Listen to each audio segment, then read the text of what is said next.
tell us about when you took the CIC. How did you prepare for the test? Was there anything uniquely you did in your preparation? What would you tell someone who is thinking about taking the CIC? I support it. I say if you want it, go after it.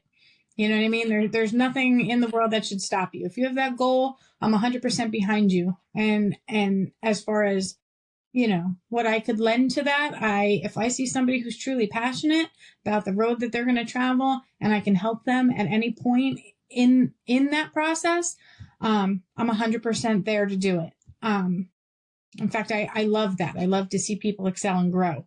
For myself, I, did a lot of the traditional preparing. I had the books. I got to take the course. I actually went out to Denver to take the course to prepare for the CIC, which was beautiful because that's also helpful because you're in a room where the collective mindset is the same, and we're all striving for that same goal. We're all here for the same purpose. So there's strength in that. So that was very, very nice. And to see the different, again, there are just the plethora of backgrounds that people were bringing to the table and still, all pursuing that CIC. So that was wonderful.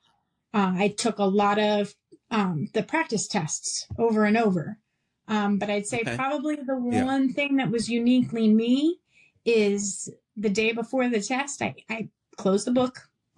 I put it all away because I've been putting all this information into myself. I've been pouring into this for months now.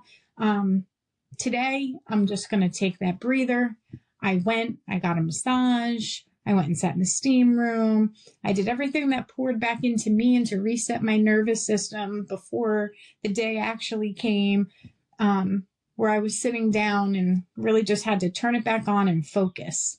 I gave myself that little bit of breathing room because I think that that's enormously important to allow yourself that space. Yeah. I definitely, I did not do that. I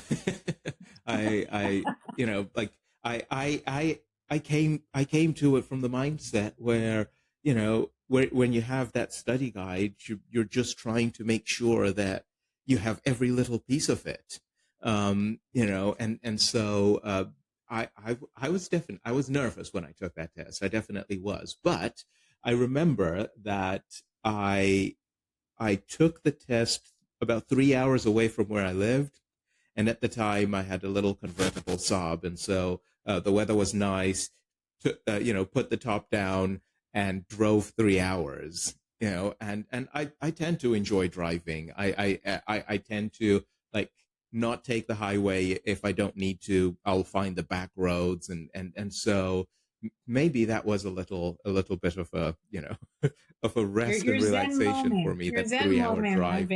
Yes. Exactly, my Zen moment Yes. of driving to the test. But that's very good advice. Take a day. You've done all of the studying. Take a day, relax, refresh, and like you say, pour back into yourself. I like that.